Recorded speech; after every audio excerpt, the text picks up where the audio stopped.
Hi, Fiona here from Reads and Eats. I'm here today to do a tag, and it's one that I've invented myself. It's called the Book Dinner Party tag. I like doing tags, and I've liked seeing what other people have done to inventing tags, so I thought I would have a go, and this is what I came up with. Question number 1. Which 7 fictional characters would you invite to dinner and why? Seems quite a fair question. First answer for me is Olivia Lockhart from Cedar Cove series. She's the judge in the series and she makes decisions that maybe not everybody agrees with or that people think will work out. She is very fair, she's honest, she's quite sassy in some ways, and she's a loyal friend and she wants the best for people and she tries to see the best in people as well. She has her own issues to deal with that she tries to deal with, and with the help of friends and family, and she's just such a wonderful, wonderful character, and she will help anybody if she can, and I really like that about her. Second person I would invite is Dirk Pitt from one of the Clive Cussler series. Dirk works for the underwater marine agency and he gets into adventures, and there's marine biology involved and saving the planet. He is such a fun character. I really like him. He manages to get himself out of scrapes that probably no normal human being apart from maybe James Bond would get himself out of, and he can get himself out of this situation by using things that you would never ever think possible. So yes, I really enjoy him, and I think he would have a lot of good stories to tell about wrecks that he's seen and underwater marine stuff, so I think that'd be very interesting.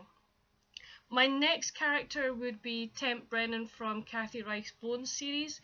I love the Bones series. I like it on TV and I also like the books. Temp Brennan, for me, doing forensic anthropology, I think it's a fascinating subject, and how she can tell from looking at bones what's happened to the person, why it's happened, where they're from, etc. So I think she'd be an absolute fascinating character to have around. She'd tell us where she's been, what she's seen, etc. So again, really interesting. Fourth character would be James Herriot from the James Herriot All Creatures Great and Small books. I grew up with those books. I grew up with the TV series here in Britain and I loved them. I'm an animal lover. I did think of being a vet when I was younger, but I realised I couldn't put an animal down. I'm sorry. Even if I knew it was the best for that animal, I couldn't be professional. I'd be crying, sitting there howling my eyes out, going, "No, I can't do this. I can't do this." I know I was, but hey ho. But no, I would really like to invite him to dinner. Again, to sort of hear his stories and about living in Yorkshire and the Yorkshire people and all the animals he met, etc. So I think it'd be really good to read. The next person is Daniel McGregor from Nora Roberts' The McGregor Clan.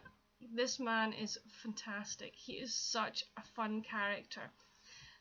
In the books, he ends up sort of surreptitiously setting up his own family, his daughters and his sons, and also then his grandchildren, setting them up with partners for marriage. It's not arranged marriages, it's nothing like that, but he just kind of puts the right person in their way. And it's as you get more into the series and he starts with the grandkids that he really does become this lovable rogue. It's the only way I can describe him. He's a lovable rogue and he's a fantastic grandfather, and I was really lucky to have two really nice grandfathers, but I always think, oh, I wouldn't mind Daniel. I wouldn't mind Daniel as a grandpa because he is such a lovely character. Then I would have Elfrida Phipps from Rosamund Pilcher's Winter Solstice. This is a lady who was an actress, and she ended up living with another gentleman, and he was ill and she took care of him, and then when he died she moves away from London to a little village in England, and it's the story of what happens when she goes to this village. And she seems to be such a lovely lady, and I think she would have a lot of stories to tell about her life and all the things that she saw and did when she was an actress. So that she's the sixth character. My seventh character, I'm going to go for Professor Flitwick from Harry Potter. I think he's a great wee character. I like the way he goes, remember, Flish and Swick. Swish. So I think that is brilliant. I really, really like to see him. He could maybe teach something to us muggles that we don't know. So I think that would be a really, really cool person to have around. And you never know, he could make things hover around the dinner table and everything like that.